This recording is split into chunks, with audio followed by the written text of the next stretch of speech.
Ma rääkisin Human Design podcasti 10. osas transiitidest ja mulle endale tundus, et ma rääkisin parajalt segaselt ja keeruliselt ja et sellest on ilma visuaalse näitliku materjalita hästi-hästi raske aru saada.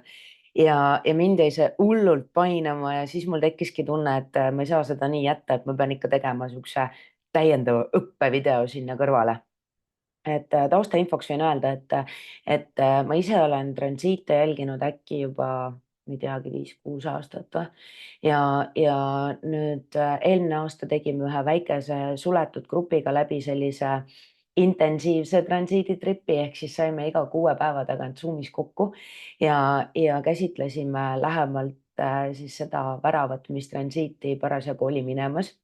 Et lisaks sellele, et osalejate jaoks räägitakse, et lõi päris suurt väärtust ja oli päris korralik eneseareng, siis tegelikult see oli seda ka minu enda jaoks ja sealt tegelikult areneski välja see idee või noh, õigemini seda on nagu pikalt küsitud, aga seal kujunes välja see selline idee, et luua selline keskkond, kus on võimalik tunnetuslikult mitte lihtsalt õppida HD-d, vaid pigem läbi kogeda, läbi tunnetada need asjad enda jaoks. Ehk siis teadlikult teha läbi see selline loomise tsükkel iseenda jaoks ja iseendaga. Aga et aru saada, mis asi see transiit siis ikkagi on, kust tuleb, mis värk on, et võib-olla kõige esimene asi, mille ma tahaks sulle ära mainida, on see, et kõik Human Designi väravad on I Chingi heksagrammid. I Ching ise on muutuste raamat ehk siis selline väga iidne õpetus selle kohta, kuidas looduses loomulikult asjad toimivad, ehk siis kuidas üks asi läheb üle järgmiseks.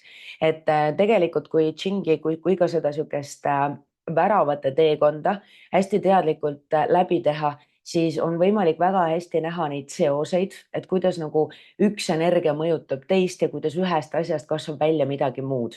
Et nii nagu I Chingi heksagrammid tegelikult koosnevad ka, noh, nagu sa juba tead, siis igal Human Designi väraval on ka 6 alajoont ja ei midagi juhuslikku, aga päike liigub läbi ühe Human Designi värava 5,8 ehk siis tegelikult ümardatult 6 päevaga. See on natuke vähem kui 24 tundi siis ühe alajoone kohta. Ja saladuskattal võin sulle juba öelda, et või noh, võimalik, et sa juba tead, aga ütlen ikkagi, et ka sinu Human Design profiili alajoonte numbrid on tuletatud just nimelt sinu päikese ja maa väravate alajoontest. Ehk siis sellest, mitmendal transiidipäeval oled sa sündinud. Nüüd, kui sa vaatad seda musta tulpa ja vaatad seal päikese, no minul on 18,3 ja minu profiil on 3,5 ja minu päike on 18. värav, noh, mida sa tegelikult näed siin mandala peal ka, kasutan iseennast näitliku materjalina. Ehk siis mina olen sündinud 18. transiidi 3. päeval. Nüüd see punane tulp, see number tuleb siis 88 päeva sünnihetkest tagasi arvutatult ja minul on alateadlik päike on 52 ja ma olen sündinud 52. transiidi 5. päeval. Sealt tuleb siis ka see alateadlik 5. Ma loodan, et sa praegu püsid lainel ja see kõlab sulle kuidagi loogiliselt, et võib-olla on hea, kui sa võtad siin oma kaardi kõrvale. Igal juhul see ketas liigub ehk siis iga 6 päeva tagant päike liigub ja ta liigub nii-öelda siis vastu päeva, tundub natuke ebaloogiline, aga kui sa vaatad seda ketast, siis praegu hetkel, kui mina seda videot sulle teen, siis oleme me kohe-kohe lõpetamas 34. värava transiiti ja läheme üle 9. väravasse. Kui sa vaatad seda ketast, siis sa tegelikult näedki, et 34-le järgneb 9, sealt edasi tuleb 5, siis juba 26, 11, 10, 58 ja nii ta läheb, on ju. Et tavaliselt on hea või noh, tavaliselt käsitletakse väravaid kolmikutena, välja arvatud mõned erandid, kus maandav ja harmooniline värav on sama ja erand on tegelikult ka 34. värav, kus on tegelikult neid harmoonilisi väravaid on rohkem kui üks. Harmoonilise värava all peame me silmas seda väravat, millega konkreetne värav saab moodustada tervikkanali.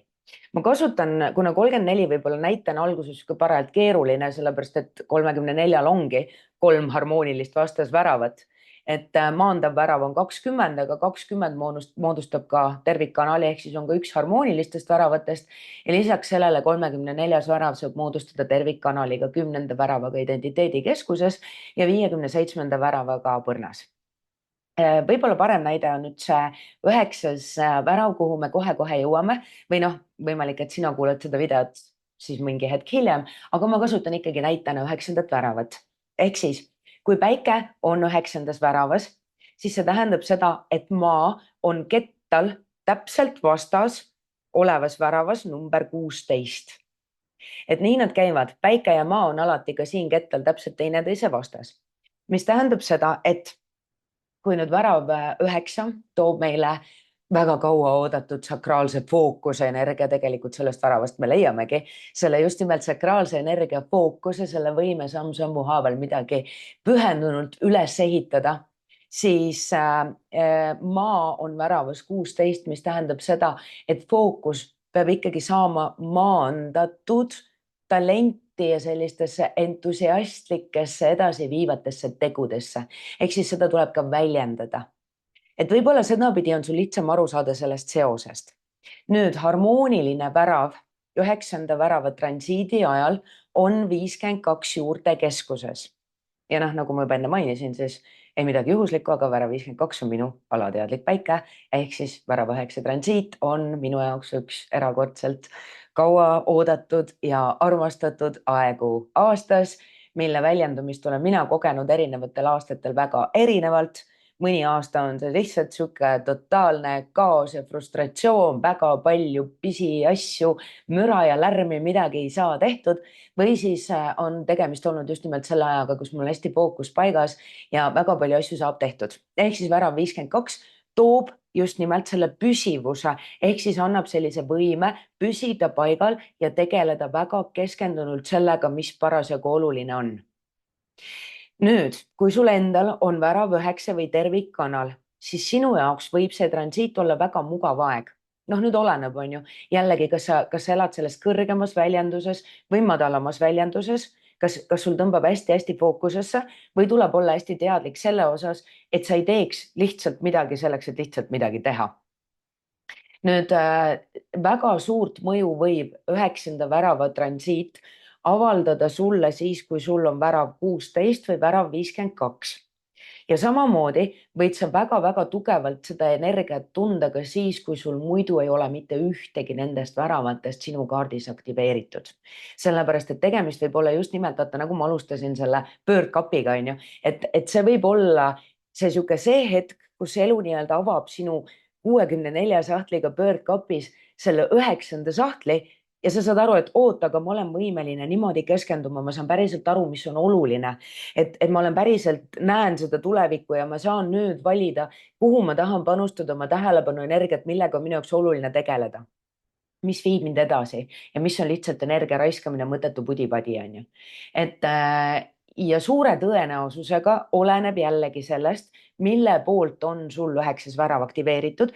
Tegemist võib olla sinu jaoks hästi mugava ajaga. Võib-olla sihuke isiklikum, kogemuslikum näide on see, et näiteks kui päike teeb transiiti 18. väravas, siis septembri lõpus tavaliselt inimesed muutuvad kõik oluliselt kriitilisemaks ja tähelepanelikumaks igasuguste puuduste ja vigade osas. Minu enda jaoks on see väga chill aeg selles mõttes, et noh, ma elan selle energiaga kogu aeg ja mina puutun 18. värava sellise tingliku mõjuga kokku läbi teiste inimeste. Et tegelikult miks siis transiitide teekond? Et transiidid aitavad sul päris hästi mitte ainult õppida human design'i ja human design väravaid tundma, vaid ennekõike läbi kogema seda, kuidas tegelikult ka sina koged neid asju erinevalt, mis muutub sinuga ka. Et asi ei ole ainult teistes inimestes ja keskkonnas, vaid et ka sina aasta vältel muutud ja et sul on tegelikult võimalik aasta vältel, vahet ei ole, kust sa seda aastat alustad. Ja igaks juhuks mainin siin kohe ära, et aasta ametlikult I Chingi järgi algab 41. väravaga ja ma nüüd ei oska sulle peast öelda, kas 2025, kas see on nüüd 21 või 22 jaanuar, aga igal juhul jaanuari lõpus, et ei alga 1. jaanuariga ja algab uue unistusega.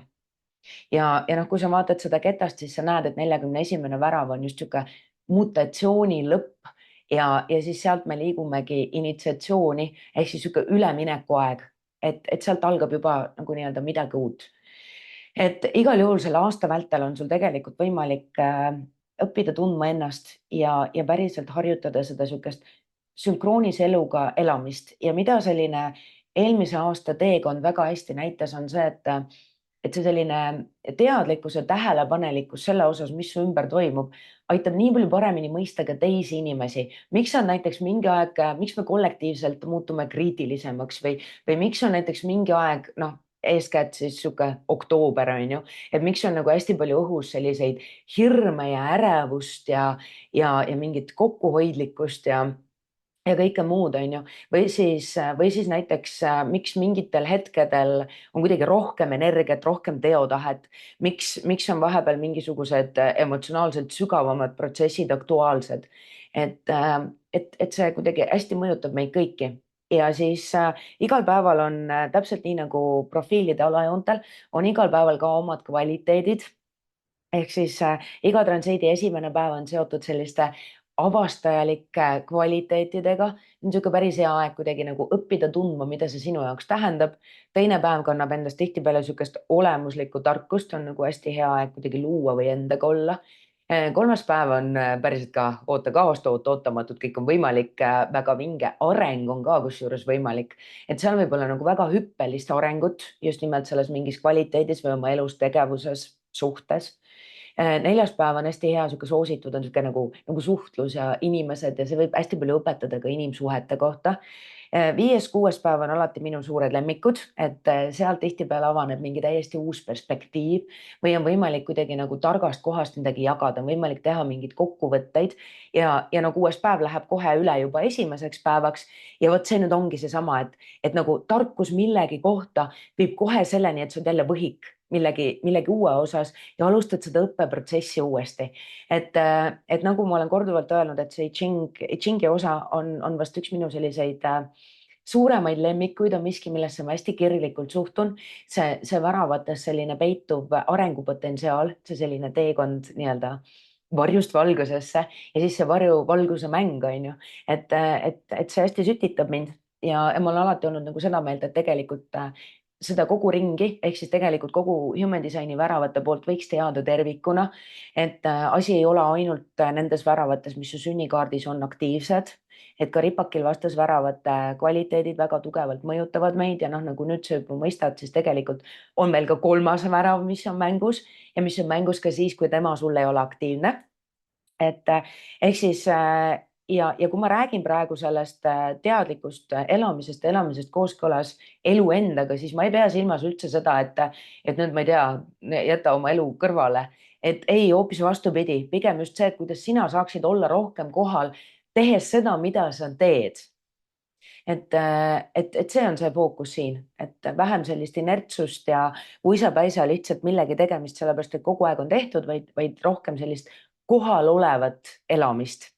Ja mis ma siia ära mainisin, on see, et siis nagu sa juba tead, on ju, et kõik väravad, mis on sul aktiivsed, on aktiveeritud mõne planeedi, taevakeha või sõlme poolt ja nad liiguvad kõik erineva kiirusega, osad neist on vahepeal retrokraadis, mis tähendabki seda, et mõned liiguvad läbi sama värava kiiremini, teised liiguvad aeglasemalt, mõned tagurdavad, teised ei tagurda, on ju.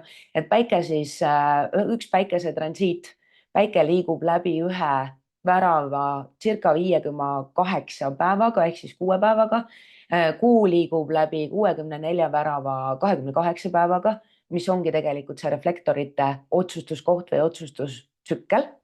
Ja noh, siis toon siia selle teise võrdluse juurde, et Pluto on ühes human design'i väravas 3,5 kuni 4 aastat, oleneb palju ta seal tagurdab ja mis trikke ta teeb.